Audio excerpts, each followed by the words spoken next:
شروع اللہ کا نام لے کر جو بڑا مہربان نہایت رحم والا ہے۔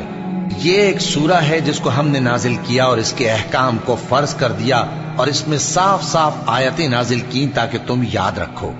بدکاری کرنے والی عورت اور بدکاری کرنے والا مرد جب ان کی بدکاری ثابت ہو جائے تو دونوں میں سے ہر ایک کو 100 درے مارو، اور اگر تم اللہ اور روز آخر پر ایمان رکھتے ہو تو اللہ کے قانون کو نافذ کرنے میں تمہیں ان پر ہرگز ترس نہ آئے، اور چاہیے کہ ان کی سزا کے وقت مسلمانوں کی ایک جماعت بھی موجود ہو۔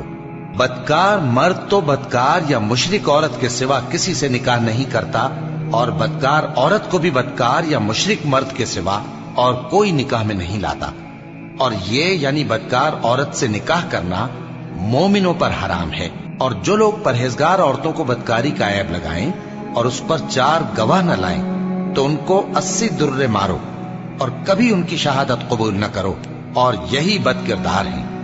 ہاں، جو اس کے بعد توبہ کر لیں اور اپنی حالت سنوار لیں تو اللہ بھی بخشنے والا ہے، مہربان ہے۔ اور جو لوگ اپنی بیویوں پر بدکاری کی تہمت لگائیں اور خود ان کے سوا اور گواہ نہ ہوں تو ہر ایک کی شہادت یہ ہے کہ پہلے تو 4 بار اللہ کی قسم کھائے کہ بے شک وہ سچا ہے، اور 5ویں بار یہ کہے کہ اگر وہ جھوٹا ہو تو اس پر اللہ کی لعنت۔ اور عورت سے سزا کو یہ بات ٹال سکتی ہے کہ وہ پہلے 4 بار اللہ کی قسم کھائے کہ بے شک یہ جھوٹا ہے، اور 5ویں دفعہ یوں کہے کہ اگر یہ سچا ہو تو مجھ پر اللہ کا غضب نازل ہو۔ اور اگر تم پر اللہ کا فضل اور اس کی مہربانی نہ ہوتی تو بہت سی خرابیاں پیدا ہو جاتی۔ اور یہ کہ اللہ توبہ قبول کرنے والا ہے، حکیم ہے۔ جن لوگوں نے یہ بہتان باندھا ہے وہ تمہیں میں سے ایک جماعت ہے، اس کو اپنے حق میں برا نہ سمجھنا، بلکہ وہ تمہارے لیے اچھا ہے۔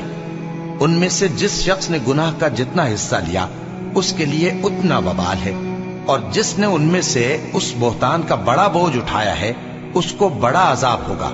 جب تم نے وہ بات سنی تھی تو مومن مردوں اور عورتوں نے کیوں اپنے دلوں میں نیک گمان نہ کیا، اور کیوں نہ کہہ دیا کہ یہ کھلم کھلا بہتان ہے؟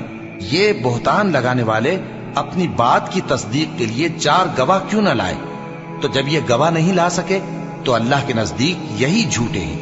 اور اگر دنیا اور آخرت میں تم پر اللہ کا فضل اور اس کی رحمت نہ ہوتی تو جس شغل میں تم منہمک تھے اس کی وجہ سے تم پر بڑا سخت عذاب نازل ہوتا، جب تم اپنی زبانوں سے اس کا ایک دوسرے سے ذکر کرتے تھے اور اپنے منہ سے ایسی بات کہتے تھے جس کا تم کو کچھ بھی علم نہ تھا، اور تم اسے ایک ہلکی بات سمجھتے تھے، حالانکہ اللہ کے نزدیک وہ بڑی بھاری بات تھی۔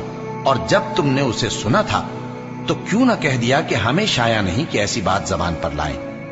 پروردگار تو پاک ہے، یہ تو بہت بڑا بہتان ہے۔ اللہ تمہیں نصیحت کرتا ہے کہ اگر مومن ہو تو پھر کبھی ایسا کام نہ کرنا، اور اللہ تمہارے سمجھانے کے لیے اپنی آیتیں کھول کھول کر بیان فرماتا ہے، اور اللہ جاننے والا ہے، حکمت والا ہے۔ جو لوگ اس بات کو پسند کرتے ہیں کہ مومنوں میں بے حیائی یعنی تہمت بدکاری کی خبر پھیلے، ان کو دنیا اور آخرت میں دکھ دینے والا عذاب ہوگا، اور اللہ جانتا ہے اور تم نہیں جانتے۔ اور اگر تم پر اللہ کا فضل اور اس کی رحمت نہ ہوتی تو کیا کچھ نہ ہوتا، مگر وہ کریم ہے، اور یہ کہ اللہ نہایت مہربان ہے، رحیم ہے۔